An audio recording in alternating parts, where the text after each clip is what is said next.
드라이브 아이 카. 상편. 남편이 직장에서 쓰러졌다는 전화가 왔을 때 나는 막 점심 식사를 마치고 설거지 중이었다. 그날따라 별로 배가 고프지 않아 끼니를 거를까 생각하다가 엊그제 동네에 새로 생긴 반찬 가게에서 산 맛깔스럽게 생긴 오징어젓과 명란젓이 생각나 밥 반 공기만 먹은 후였다. 물 묻은 고무장갑을 벗기도 귀찮고 모르는 번호라서 처음엔 받지 않았다.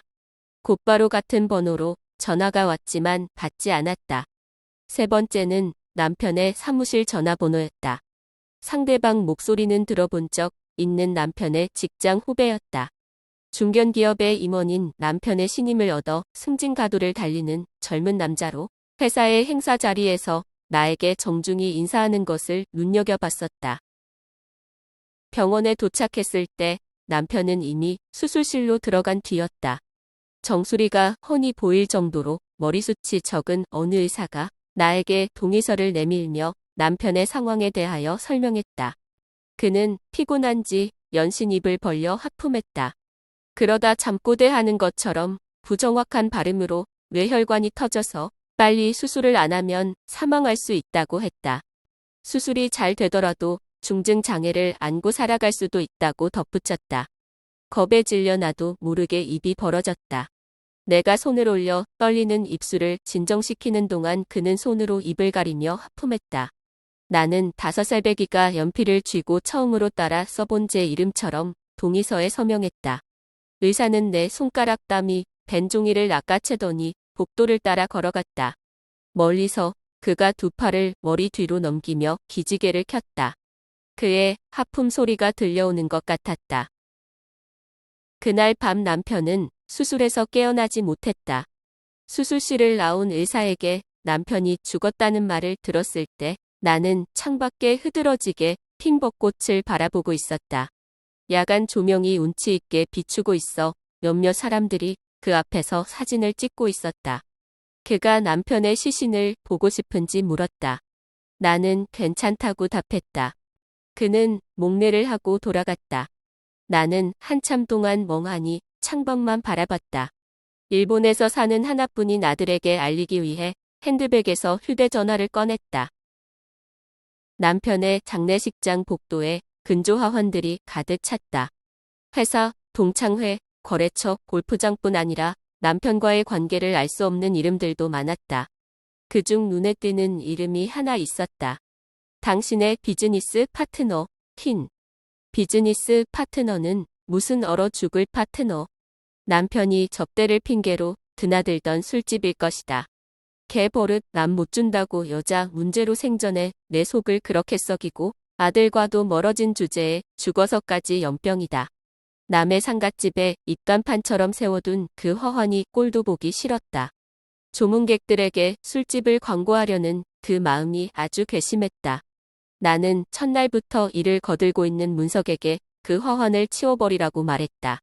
문석은 한 동네에 살던 아들의 어릴 적 친구이다. 그는 통통하고 키가 작았지만 부침성이 매우 좋았다. 우리 집에 어찌나 자주 놀러 왔는지 당시 바빠서 집에서 식사를 거의 하지 못했던 남편보다 밥을 더 자주 해먹였다. 그는 집안 형편이 어려웠지만 묵묵히 공부해서 지금은 경찰이 되었다. 당시에 마치 내 아들의 일인 것처럼 축하해줬다. 남편의 장례식 기간 내내 휴가를 내고 도우러 왔다고 했다. 어머니, 이거 그냥 버려요? 문서가 그냥 내 눈에 안 보이게 어디에 치워버려? 나는 조문객들을 맞이하기 위해 식장 안으로 들어가 상주인 아들 옆에 섰다. 조문객 중에 술집 여자가 있는지 눈여겨봤지만 죄다 검정 옷차림을 한 까닭에 이 여자가 저 여자 같아서 잘 모르겠다. 같은 여자로 태어나서 누구는 남자에게 웃으며 술 따르는 대가로 돈과 사랑을 받고 다른 누구는 남자에게 평생 밥을 차려주지만 사랑조차 받지 못한다. 전자는 사회에서 금기하지만 후자는 당연하다고 여기는 게 인간의 커다란 모순 같다고 생각했다. 발인 날 문석이 영정사진을 들고 그 뒤로 남편의 직장 사람들이 관을 운구했다. 장례식 내내 무표정했던 아들은 침울한 분위기에 압도되었는지 고개를 숙이고 표정이 일그러지며 눈물을 흘렸다. 화장한 뒤에 유골함은 남편 고향의 선산에 있는 산소에 두기로 했다. 생전에 남편은 시부모님 묘지에 둘레석을 두르고 그 안쪽으로 유골함을 보관할 수 있도록 했다. 그 공간을 다 채우려면 나도 아들도 그 후손의 후손이 죽을 때까지 시간이 필요할 터였다. 나는 죽을 때까지 절대로 이곳을 찾지 않으리라. 그 술집 년들이라고 죽은 당신을 찾아올 것 같아? 살아생전에 나를 그렇게 외롭게 했으니 이제부터 당신도 좀 외로워봐. 며칠 후 남편의 직장 후배인 그 남자로부터 전화가 걸려왔다. 사무실에 남겨진 남편의 물건들을 정리해서 보내드릴까 했는데 주차장에서 남편의 차를 봤다고. 사람을 시켜서 물건들을 차와 함께 보내드릴까 하는데 아무리 찾아봐도 차 키가 없었다고 한다. 차도 가지러 올 겸 회사로 한번 나오시는 건 어떻겠냐고 물었다. 나는 옷장을 뒤져서 남편이 회사에서 쓰러졌던 날 입었던 정장을 찾았다. 별다른 생각 없이 집 근처 백화점에 갔다가 마침 정기 세일이라 샀던 짙은 남색 정장이었다. 구겨진 바지 주머니에서 차 키가 만져졌다. 차 키를 꺼내어 책상에 놓고 엠블럼을 물끄러미 쳐다봤다. 남편이 전무이사로 승진하고 집 근처 매장에 가서 계약했던 외제 고급 세단이었다. 나는 운전이 서툴러 덜컥 겁이 났다. 남편의 차 키를 핸드백에 넣고 집 근처에서 택시를 잡았다. 회사에 도착해서 전화를 거니 곧 말쑥한 정장 차림에 그가 나와서 정중하게 인사했다. 나를 남편의 사무실로 안내하며 비서에게 차 좀 갖다 달라고 하고는 잠시 기다려달라고 말했다. 사무실 책상 위에는 사과 상자 크기의 플라스틱 바스켓이 있었다. 회사 야유회 날 산 정상에서 웃고 있는 그가 담긴 사진이 보였다. 그 밖에 각종 표창장과 임명장 같은 것들이 있었다. 반대쪽에서 가족 사진이 담긴 액자를 발견했다. 오래전, 그러니까 시어머니께서 아직 살아계실 때 당시 중학생이던 아들과 나와 함께 찍은 사진이었다. 그날 시어머니는 당신의 영정사진까지 찍었던 터라 기억에 남아있다. 노크하는 소리가 들리더니 비서가 커피 한 잔을 가지고 왔다. 항공사 승무원처럼 머리를 단정하게 빗어 묶은 젊고 날씬한 여자였다. 남편은 내게 비서에 대해 한 번도 말한 적이 없었다. 그녀에 대해 아는 바가 전혀 없으므로 그저 고맙다는 말밖에 할 수 없었다. 비서가 나가려던 문을 그가 열고 들어왔다. 사모님, 번거롭게 여기까지 나오시게 해서 죄송합니다. 그가 한 손으로 뒷머리를 긁으며 고개를 숙인 채 말했다. 아니에요. 어쩔 수 없잖아요. 커피를 손에 들고 말했다. 그게 아니라 전무님 차 키를 찾았어요. 책상 서랍 구석에 있었는데 저희가 꼼꼼하지 못해서 죄송합니다. 직원에게 마지막으로 빠뜨린 거 없는지 확인하라고 시켰는데 좀 전에 찾았어요. 그가 겸연쩍은지 다시 한번 뒷머리를 긁적였다. 혹시 차 키가 2개일 수도 있나요? 나는 들고 있던 커피를 내려놓고 핸드백에서 차 키를 꺼냈다. 그가 내민 차 키와 같은 로고가 박혀 있었다. 그가 바스켓을 들고 나를 지하 주차장으로 안내했다. 짐을 바닥에 내려놓고는 차 키 하나를 들고 이곳저곳을 향해 버튼을 눌러댔다. 저 멀리서 삐빅하는 소리가 들려왔다. 그는 소리가 난 곳을 향해 빠른 걸음으로 이동했다. 나도 그를 따라서 갔다. 엘리베이터에서 가장 멀리 떨어진 구석진 곳에 남편의 차와 같은 차종, 같은 색의 차가 한 대 있었다. 그런데 번호가 다르다. 차 앞에서 아무런 말이 없던 그가 다른 차 키를 들고 다시 엘리베이터 쪽으로 걸어갔다. 그리고 남편의 차 앞에서 버튼을 누르자 삐빅하는 소리가 났다. 전무님께서 같은 차가 2대인 줄 저도 몰랐습니다. 그가 다시 뒷머리에 손을 올리며 겸연쩍은 표정을 지었다. 나 역시 몰랐다. 남편이 나를 속이고 있었다는 사실에 화가 치밀어 올랐다. 하지만 당장 2대의 차를 가지고 집에 갈 일이 걱정이었다. 제가 운전해서 댁에 가져다 드리면 좋은데 좀 있다가 사장님께서 주재하시는 회의가 잡혀 있어서요. 사모님, 혹시 대리 기사 불러보셨어요? 내가 고개를 젓자 그는 대신 불러드리겠다고 말하며 주머니에서 휴대전화를 꺼냈다. 잠시 후 요금까지 자기가 냈다면서 기사가 오면 같이 가시면 될 거라고 말했다. 사모님, 저는 이만 들어가겠습니다. 아무쪼록 댁까지 안녕히 가세요. 그는 허리를 숙여 정중히 인사하고는 엘리베이터 쪽으로 걸어갔다.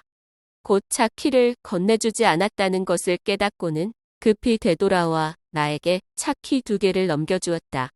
그는 뒷머리를 극적이며 다시 엘리베이터로 향했고 그가 사라지자 나는 남편의 차 트렁크를 열어 바스켓을 넣었다. 얼마 후 엘리베이터 문이 열리더니 호리호리한 체격의 남자가 나왔다. 40대 후반 정도로 보이는 그는 청바지에 검은색 티셔츠를 입고 야구 모자를 쓰고 있었다. 가까이서 보니 적당히 그을린 안색의 광대뼈가 돌출해 있었다. 대리 부르셨죠? 그가 나를 알아보고 말을 걸었다. 대리기사에게 사정을 이야기하며 운전에 서툰 내가 따라갈 수 있도록 천천히 가달라고 부탁했다. 문제없습니다, 사모님. 제가 앞에서 천천히 갈 테니 저만 따라서 오세요. 혹시 저를 놓칠 수도 있으니까 내비에 주소 찍는 거 잊지 마시고요. 그의 자신만만한 웃음기, 어린 친절한 말에 나는 안심이 되었다. 대리기사에게 차 키를 건네고 남편의 차에 올라탔다. 내가 시동을 걸자 그가 운전석과 룸미러를 조정하라고 말했다. 나는 그의 말에 따랐다. 그 후엔 내비게이션에 집 주소를 입력하라고 말했다. 자, 준비됐습니다. 그럼 천천히 따라서 오세요. 혹시 저를 놓치면 그냥 갓길에 세우세요. 제가 찾을 테니까. 하고 말하고는 그는 남편의 다른 차 쪽으로 갔다. 그가 차를 몰고 내 앞으로 오자 창문을 내려 내게 손짓했다. 나는 천천히 앞으로 차를 움직였다. 처음에는 순조로웠다. 그러나 몇 차례 신호대기에 걸리고 출발하는 동안에 그를 놓쳐버렸다. 하지만 내비게이션의 안내에 따라서 간이 앞에서 천천히 운전하고 있는 그를 찾을 수 있었다. 그러다가 좌회전하는 곳에서 차선 변경을 하지 못하고 직진하는 일이 벌어졌다. 그는 이미 좌회전에서 사라져버렸다. 나는 당황해서 어찌할 바를 몰랐다. 문득 갓길에 세우라는 그의 말이 생각나 오른쪽 깜빡이를 켜고 천천히 차선을 변경했다. 그때 뒤에서 빵 하고 경적이 크게 들렸다. 나는 당황한 나머지 브레이크를 밟아버렸다. 다행히 뒤에 있던 차와 부딪히지 않았다. 그 차는 옆 차선으로 빠지더니 내 옆을 지나가며 창문을 내리고 욕지거리를 내뱉었다. 나는 울상이 된 채 천천히 갓길에 차를 세웠다. 얼마 지나지 않아 구세주처럼 그가 나타나 내 앞에 차를 세웠다. 차에서 내린 그가 내게 다가왔다. 그는 뒷차 운전자에게 내 차를 비켜서 가라고 손짓했다. 괜찮으세요? 나는 창문을 내리고 고개를 끄덕였다. 제가 더 천천히 갈 테니까 잘 따라서 오세요. 하고 말하고는 다시 뒤에 있던 차를 향해 옆으로 빠지라고 손짓했다. 곧 그가 출발했고 나도 그를 따라갔다. 다행히 퇴근 시간이 되기 전에 무사히 집에 도착할 수 있었다. 아파트 입구 차단기가 그의 차 번호를 인식하고는 문을 열었다. 차를 아파트에 등록까지 해놓고 굳이 나에게 숨긴 이유가 무엇일까? 대리기사가 세운 차 옆에 나란히 주차하며 생각했다. 때마침 기사가 그 이유로 생각되는 물건을 들고 내렸다. 그의 손에는 이름난 명품 로고가 박힌 핸드백이 들려 있었다. 사모님, 조수석에 이게 있었는데요. 혹시 사모님 건가해서요? 그가 나에게 차 키와 함께 핸드백을 건넸다. 나는 내 것이 아닌 그것을 받아 바닥에 내려놓았다. 저 잠시만, 오늘 너무 감사해서 이것 좀. 나는 핸드백에서 지갑을 꺼내 5만 원 지폐를 한 장 찾아 건넸다. 그는 광대뼈가 올라갈 정도로 환하게 웃으며 돈을 덥석 받았다. 아이고, 감사합니다. 이건 제 명함이니까 혹시 다음에도 대리기사 필요하시면 언제든 연락하세요. 장거리, 단거리, 아침에도 밤에도 다 가능하니까 연락만 주세요. 감사합니다, 사모님. 그는 빠르게 말하면서도 웃음을 잃지 않았다. 긴장하며 운전해서 그런지 피로가 몰려왔다. 땀에 젖은 속옷을 벗고 샤워했다. 저녁도 먹는 둥 마는 둥 하고 일찌감치 잠자리에 들었다. 다음 날 나는 경찰인 문석에게 차 번호를 문자로 보내주이니 정말 남편인지 확인해 달라고 했다. 얼마 후 문석에게 전화가 와서 남편 명의로 된 차라고 말해주었다. 어머니, 근데 이거 작년에 접촉 사고한 건 있네요. 별거 아니긴 한데 장소가 강원도예요. 날짜가 언제지? 에이 어머니, 돌아가신 아버님 뒤를 캐서 뭐 하시게요? 듣고 보니 그 말이 맞는 것도 같다. 알았다. 고맙다, 문석아. 나는 전화를 끊었다. 그리고 소파에 던져둔 남편의 차에서 나온 핸드백을 열어 내용물을 식탁 위에 쏟았다. 각종 화장품이며 담배, 여성용품이 쏟아져 나와 어지러웠다. 담배 케이스 속에 있는 라이터에서 익숙한 문구를 발견했다. 당신의 비즈니스 파트너, 퀸. 내용물을 뒤적이다 명함 케이스를 발견했다. 대표이사 그레이스 M 차라고 쓰여 있었다. 그레이스라고? 웃기지도 않아. 미들 네임이 M인 걸 보니 차미경 아니면 차미란인데 뭘. 명함에 적힌 번호로 전화를 걸까 생각하다가 아쉬운 건 내 쪽이 아니라는 생각에 관뒀다.